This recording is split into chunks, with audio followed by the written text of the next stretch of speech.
welcome to the No Rush Collective podcast. My name is Georgia. This is Litany Bucas. And today we're going to be chatting. Snorted into the mic. We can't start a podcast normally. Today we're going to be chatting all things body composition and the hot topic that is BMI or body mass index.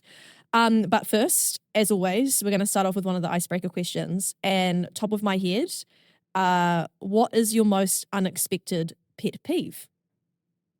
Brittany. Oh my gosh. I can only think of a serious one. Do you want a serious one? Okay, yeah. Guilt tripping. Yeah. I was watching it on Love Island the other day. And I think it was Angelista, which honestly, justice for Angelista. Like, I'm not saying that Simba did a good thing at all. However, when she turned to him and was like, thanks for ruining my night, I don't really like that. Just be like, just talk to him and say like, hey man, that was really shit. That's my opinion. See, that's like a really I expected something funny. I know, like but that was all I could think of. Love Island, man. Like, this is all I'm thinking about recently. Yeah. Another pet peeve. I must have many pet peeves. Because I don't know what my unexpected pet peeve would be. One of my jobs is I train lifeguards at the pool, and sometimes the lane rope is not in the correct hole. That's a pet peeve.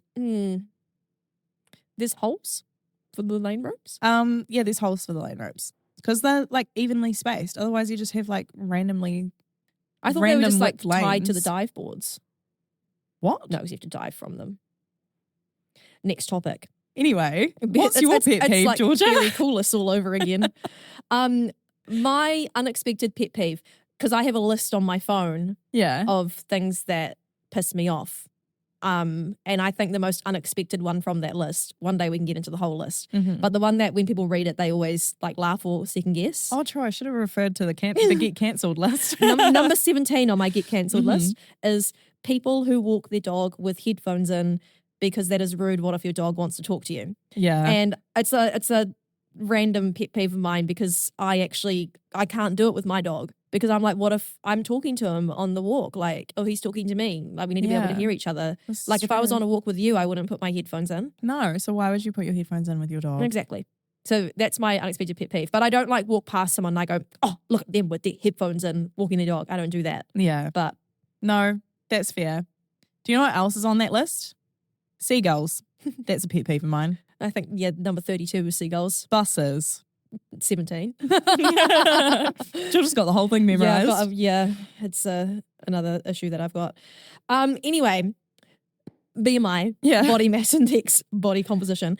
Heads up, we're going to be talking a little bit about bodies in this episode, and if that makes you uncomfy, probably just don't listen to this one. Or like, you don't have to. Obviously, when I talk about it, I always make sure that I use like body neutrality type language anyway. Yeah. But it's just kind of important to like if it's not something you want to listen to, then don't. Exactly. If someone brought up that vomiting was in a podcast, I would need to be trigger warned, and I wouldn't want to watch it. Do you know what I mean? Yeah, actually, that's a pet peeve of mine. Somebody posting vomit.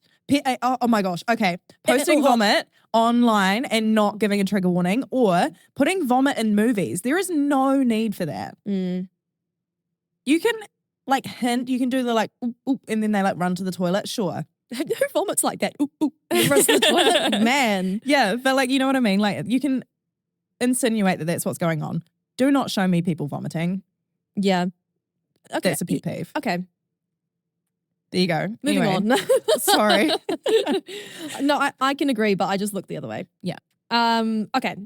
Body composition, because I've had a lot of interesting conversations recently with clients, friends, people in general about GPs and doctors taking weight and BMI as a measure and how people are getting annoyed about it because XYZ, like my BMI, my doctor told me my BMI says that I'm overweight, but the All Blacks, obese. Yeah, but the All Blacks are all morbidly obese by the BMI scale. And I want to, say the like advantages and disadvantages. Yeah. So that people know that BMI is actually good at what it does, but only what it does. Yes. So that people just understand it better. Yeah.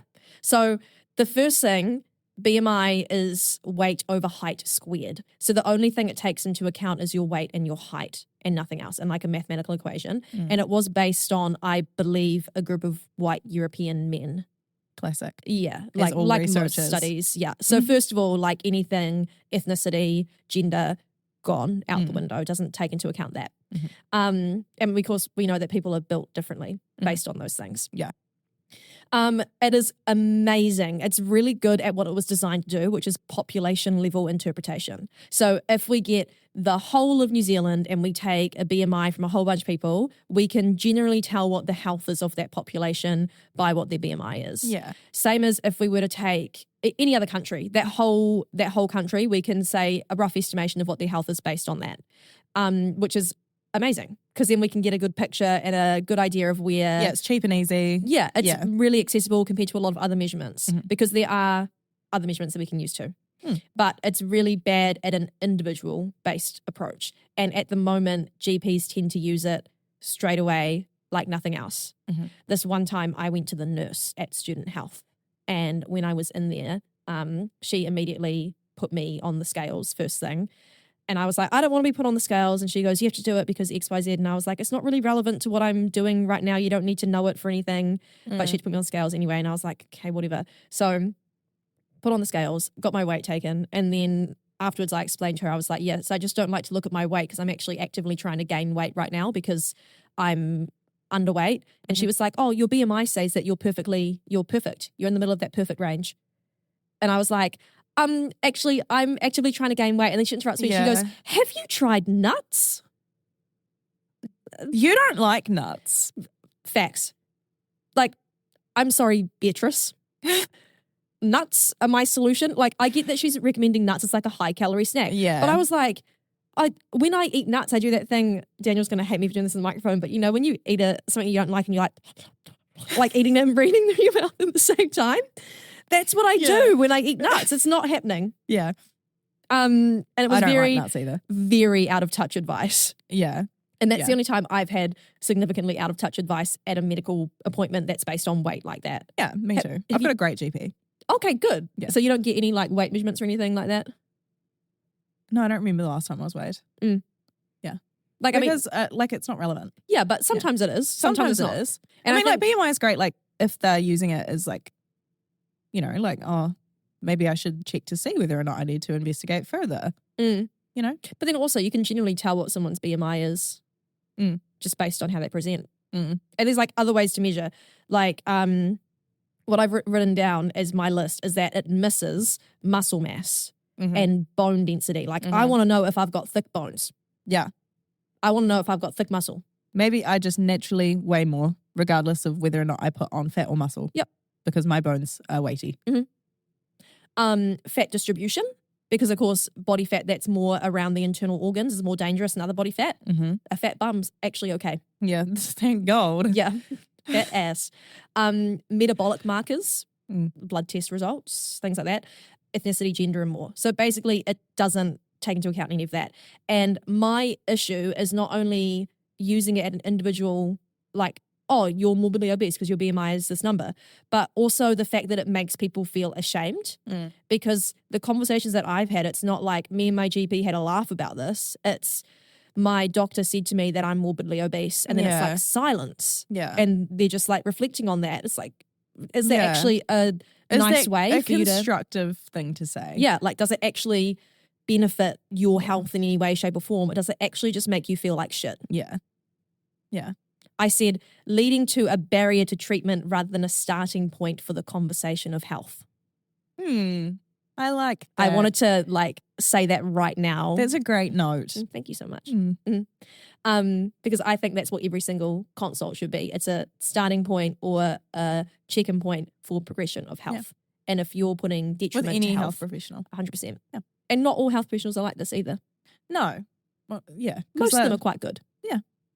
But it's still important to acknowledge that it probably shouldn't be a thing. So here's what I look to measure as well. Because I obviously, in my consults, there is a weight, height, BMI as like a risk factor. And sometimes I do it and sometimes I don't because I also look at like HbA1c measurements of what's your blood glucose basically doing, blood pressure or waist hip ratios, fitness testing.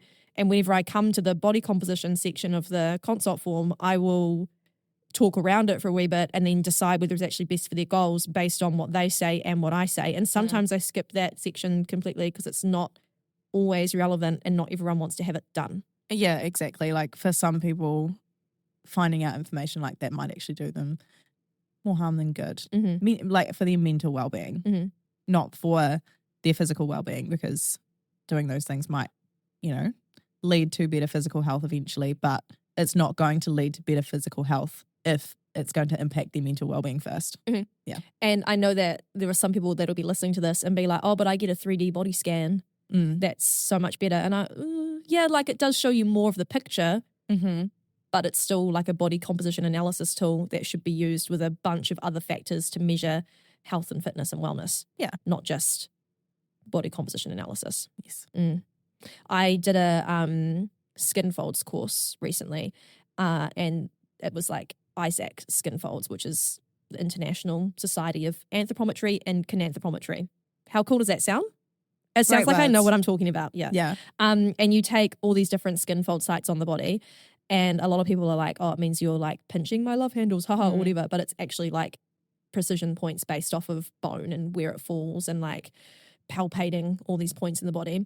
And it is the scariest stuff to get done ever, because you have to wear like a sports bra, like racerback sports bra, or a tank top that you can have the top up the whole time. So really just a sports bra. Yeah. And then basically tiny little shorts so that they can measure your thigh crease, your hip, and then like down in front of your hip bone as well. Yeah. And it's like me getting it done. Obviously I've separated myself from those thoughts about my body, and it was still kind of triggering because here you are, you're standing and it's like you're just being poked, and then once you get poked, they write a mark on you and then they pick your skin up and they caliper it and take a measurement. And all good and well because it gives you like a really good picture of where your body composition is, but being able to interpret that is so important. And not me just like doing it for someone and then sending them the sheet of paper that tells them where their body's sitting on that scale of like relative skinniness or muscularity or fatness, but actually sitting down with them and being like, here are where the numbers come from, here's what we're seeing, here's what it means, but here's what it doesn't mean. Yeah. It doesn't define your health, your fitness, anything to do with any kind of, you know, any of that background. Yeah. Have you ever had a moment with your like body composition? Because would you have done something similar for cycling at any point? No, because I quit. I was a child, so I would really hope not. That's very good they didn't do that. Yeah. I quit before, when I was 17. So, I would really hope not. But they definitely did it with like the elite athletes. They definitely did skin folds. I can't remember anything else specific off the top of my head, but I do definitely remember conversation about skin folds. Yeah, because skin folds is the most accessible. Yeah. But like still the amount of times where you have coaches that'll take an athlete's skin folds and then talk to like, oh, you want to be faster, so you need to be smaller at this particular site. Or it's actually, I just can't believe it that we're still talking like that in this current day and age, and that's still a thing. Yeah. But like, I mean, like there's the power to weight ratio, but just make more power. Yeah. I guess sometimes it's a whole like intergenerational shift of way of thinking from like numbers smaller equals faster to where we are now and realizing that's not actually the case, because it can affect your health. And I've known people, you know, friends, clients, family, everything, where when they try and get smaller, it actually significantly decreases their performance and their health and their mental health too. Yes. It goes so much more beyond that, because then you become just a number, like you're trying to occupy smaller and smaller space. Yeah, like having a goal number target rather than like to do with your body rather than a performance target. Yeah. And I do understand there's a time and a place. Like, yeah, definitely. Yeah, if you do need to lose weight and it is like a big health issue, then 110%. Yeah. But not putting it at the sole front of focus can actually be really a powerful shift in itself. Like how we were talking in one of the other episodes about like your journey with your fitness. I mean, obviously not specifically weight loss related, but more about developing that relationship to exercise, the routine, to the people as well. Yes, exactly. Like it was so much more than my body. Like, yeah, okay, the initial I want to work with Georgia was I don't like my body.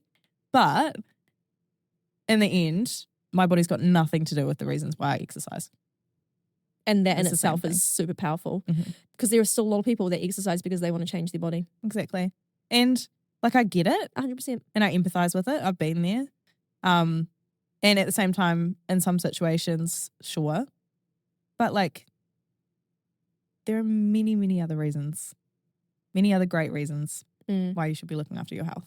I think from my perspective, it's like I've been there, I can see it too, but I never want to go back to that, which is why I'm barely ever talking to people about it. Like I am a sympathetic, whatever person. Do you know what I'm trying to say? Where you can like relate to other people's... An empath? Thank you. Yes. See, I know nutrition and fitness very well, but not many other things.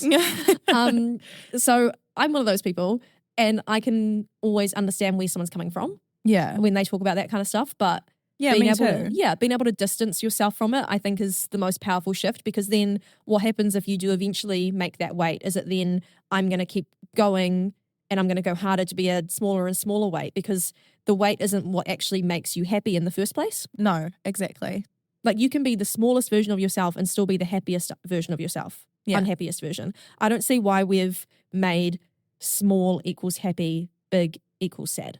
Yeah, I completely agree. Completely agree. I don't think it's anything about the number and everything about the overall health. Yeah. So like, I mean, like you said right at the start, BMI definitely has its place.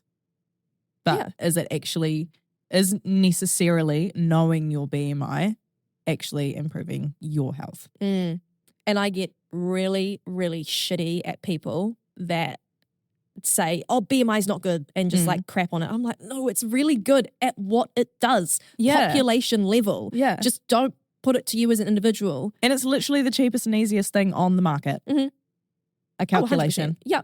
It's so easy to do. Yeah. You can Google it. Maybe don't.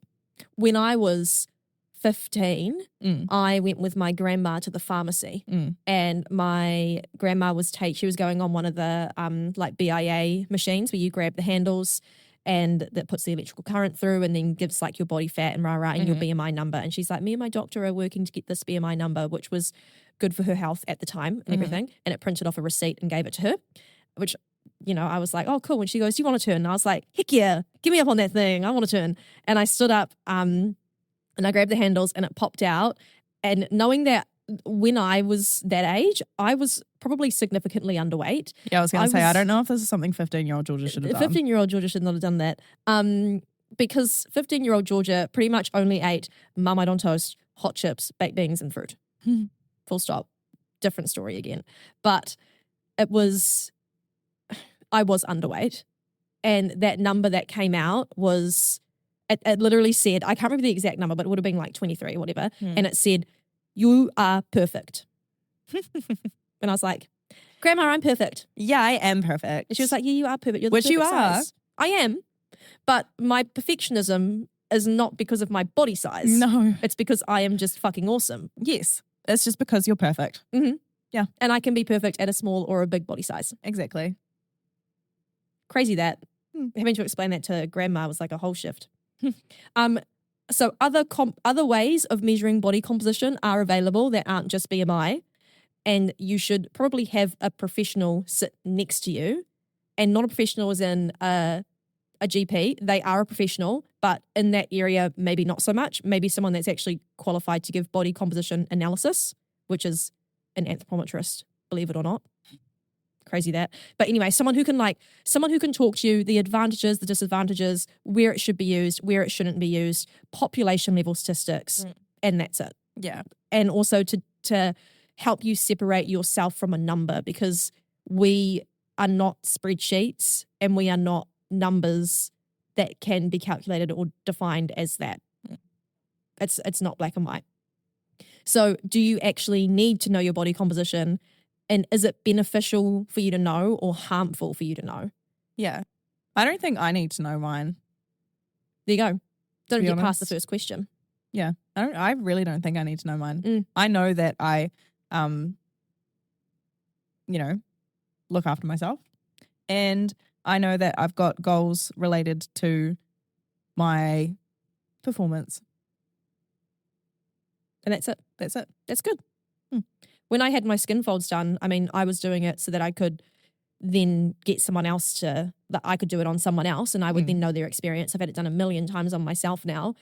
But I found it beneficial because I had healed my relationship to my body. Yeah. And it also helped me learn that my femur is 3 times the length that it probably should be. My femur bone. What? 3 times or a third?